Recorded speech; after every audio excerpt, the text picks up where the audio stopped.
Hello, I'm the Angry Spork, taking issue with more Batgirl.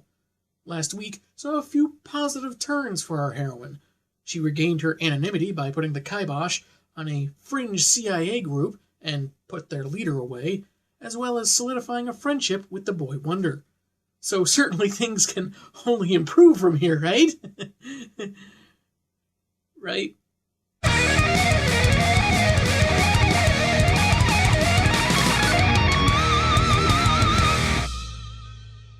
Issue 19 has the declaration of "Nobody dies tonight," alongside panels of someone holding his breath amongst some gas, a woman profusely crying, and Cassandra in the middle of a police standoff.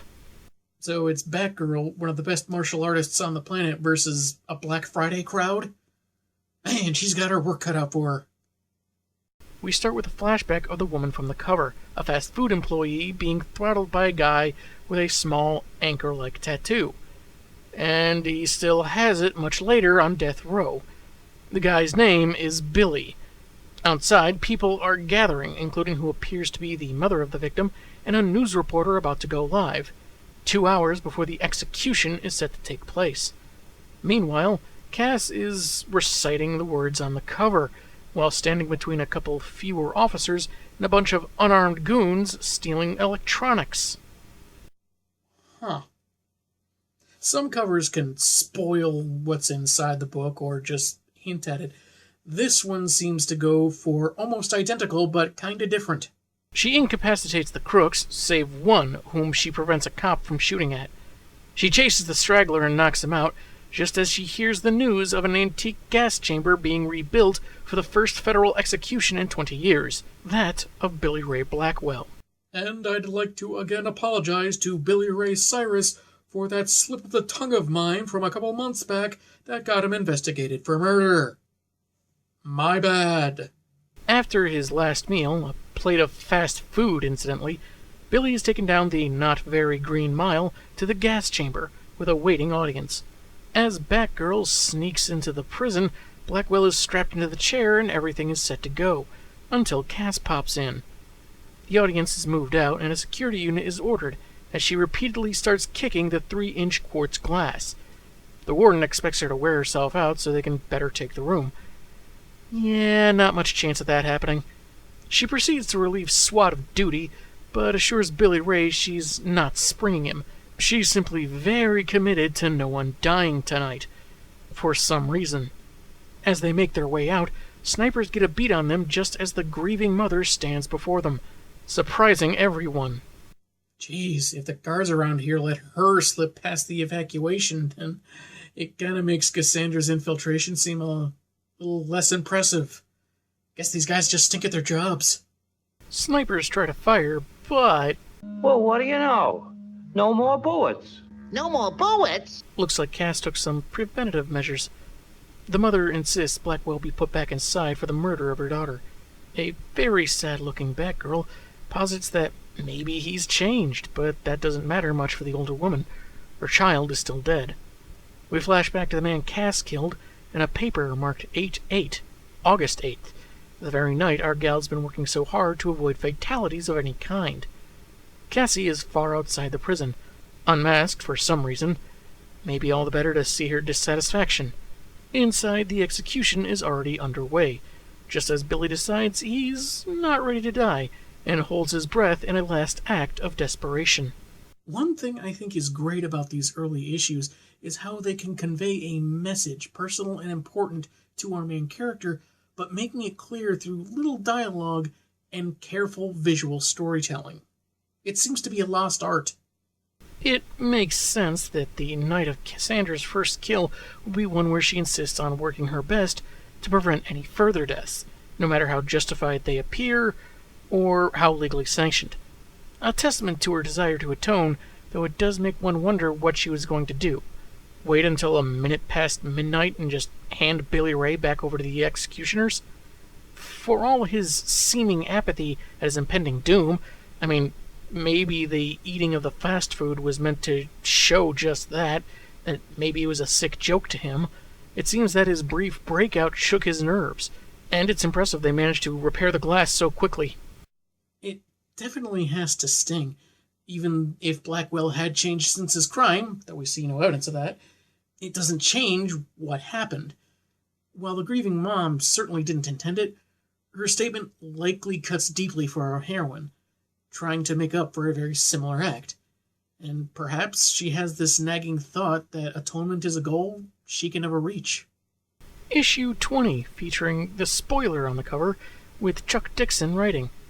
Batgirl watches a group of men approach a much taller guy walking alone with his gym bag and attempt to take it. She takes the goons on, figuring they're predators, but the big guy pulls a weapon, hinting that he's not so innocent himself. One of the gang fires a gun too, and soon enough everyone is dead except for her. Inside the bag is a great deal of money and a letter of some kind.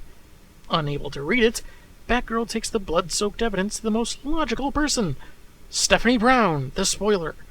And for a bit of context, the only other meeting these two had was their first, in Robin number 88 a few months earlier.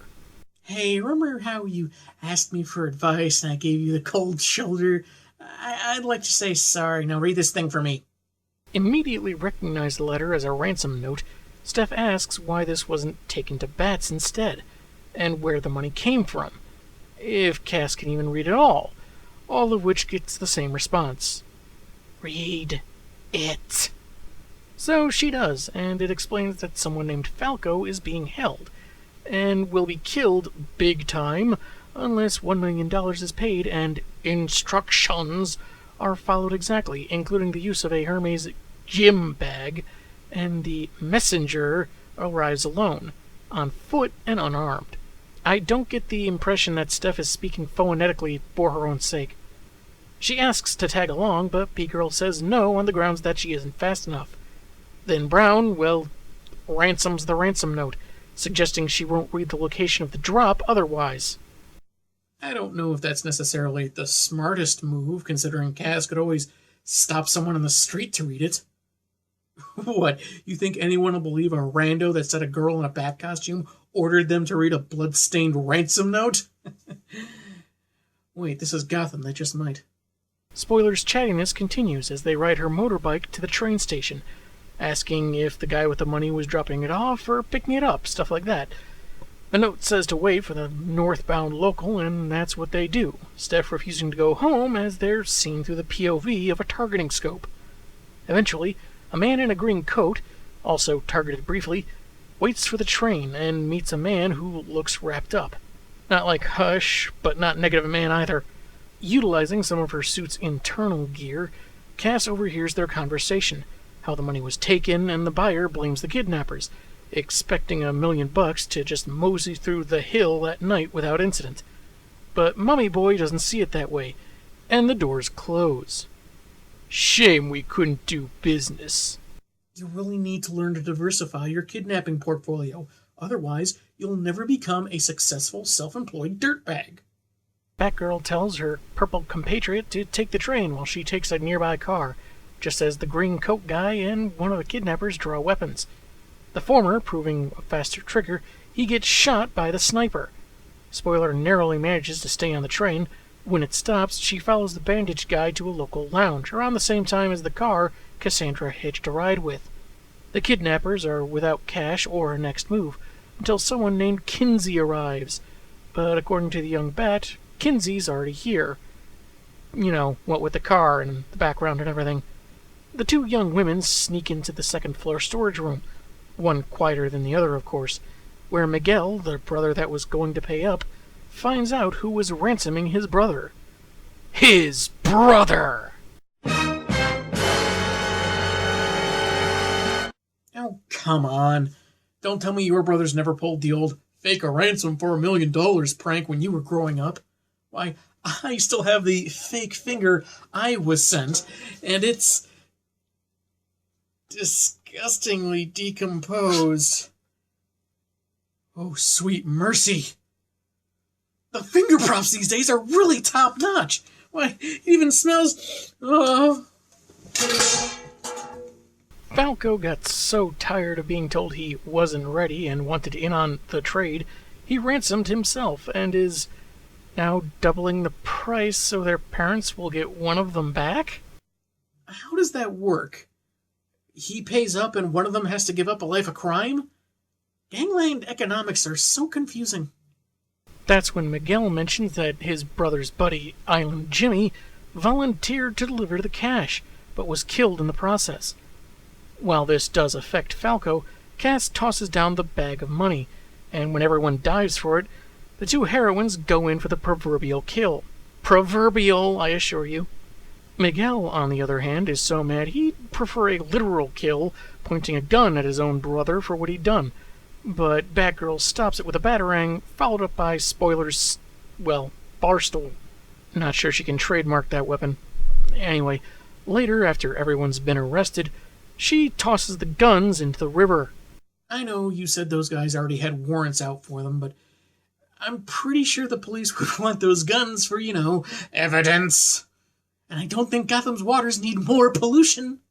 As for the $1 million, Steph jokes that it could go to a certain overworked nurse, her mom, but a children's hospital is the better option. The issue ends with Spoiler offering a trade. Batgirl teaches the odd vigilante out her batarang moves, and Stephanie will teach Cass how to read. Oh, isn't that nice? Despite their rocky first encounter and clear differences in style and skill, they're willing to work together and even learn from each other. My favorite part was when Steph didn't say Cassandra wasn't human because she didn't talk much. Die, ill-conceived hellspawn! As I mentioned earlier, Chuck Dixon wrote this one, so he'd likely remember the first time these two met, so kudos for Steph for not taking it too personally.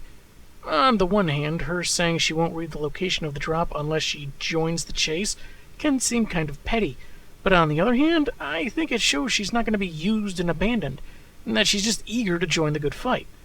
In a way, it mirrors Falco's desire to be a hoodlum like his brother, both eager to prove themselves and both finding ways to get what they want. I think it's curious that whoever sniped Miguel actually saw two vigilantes on the premises but didn't do anything about it, but two other mysteries remain. First, why was Stephanie's reading of the ransom note spelled the way it was? I assume we'd see it properly written out or get some elaboration that the one who wrote it had literacy issues, but it was never really confirmed. The second question is, why did Batgirl go to Stephanie? Surely Batman, Robin, or Oracle could have read that note for her, so was it an issue of proximity? Did she just happen to know that the girl she brushed off in the Batcave coincidentally lived close to where all those guys died at the beginning? Did she figure time was of the essence? Previous issues raised these sort of questions early on, but mostly they explain them by the end. Not here, though. What's up, Chuck? Then we come to issue 21, tying into Joker Last Laugh, a story which I never really read. The cover is very stylized, with Batgirl to the side and what looks like the Joker, but with some extra facial hair. It kind of looks like what would happen if Mr. J tried putting Green Arrow's face main to shame. And if that were the case, I'd say mission accomplished. We begin with an unmasked Cassandra in her lair, prepping before going on a 2-page kung fu tier against training dummies, rocks, stalactites, headbutting a wall, before stopping just short of uppercutting Spoiler. And then she throws up. Obviously, she's had another vision of the future.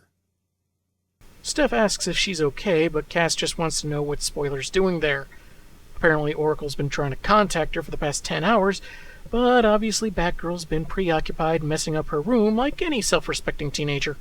After taking the tunnels as instructed, Babs asks if Cassandra has been studying any villain files, which she rather defensively says no.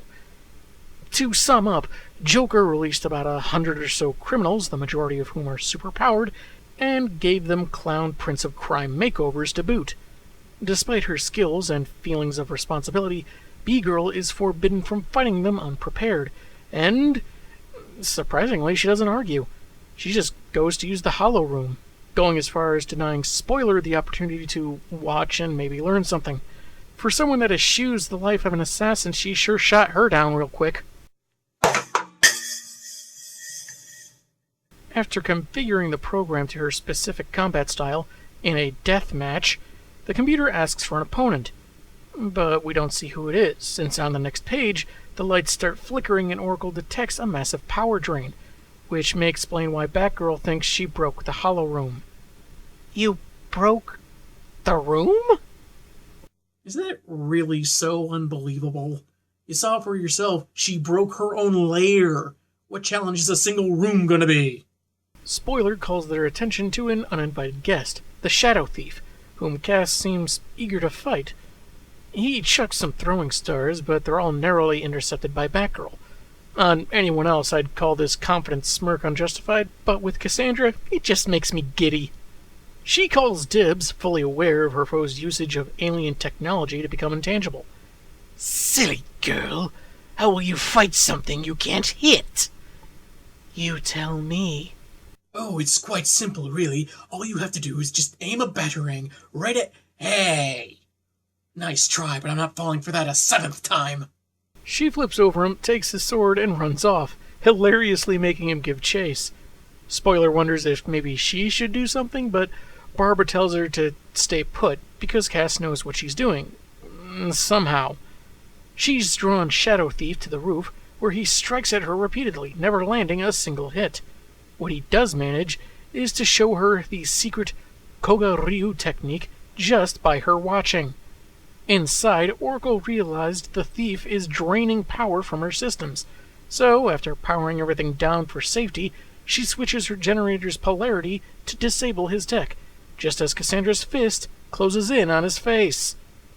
Given the green light, Spoiler goes out to help, only to find Cassie desperately trying to keep their foe alive. They share CPR duties, and he begins to come around. In tears, B-Girl tries to say she didn't mean to nearly kill the guy, but Spoiler assures all she sees is a bad guy taking an impromptu nap. Cass takes off, and after a flashback to her deal with Shiva, the comic ends on a splash page, where she's at her computer reviewing footage of the assassin. Aww, she's brooding in front of her computer just like Bruce. I mean, it's terrible because clearly the death duel is approaching, but come on, isn't that adorable? The connection to the main Last Laugh story is fairly loose. I didn't feel like I was missing out on anything or that I had to read those issues to figure anything out. They explain it well enough right here.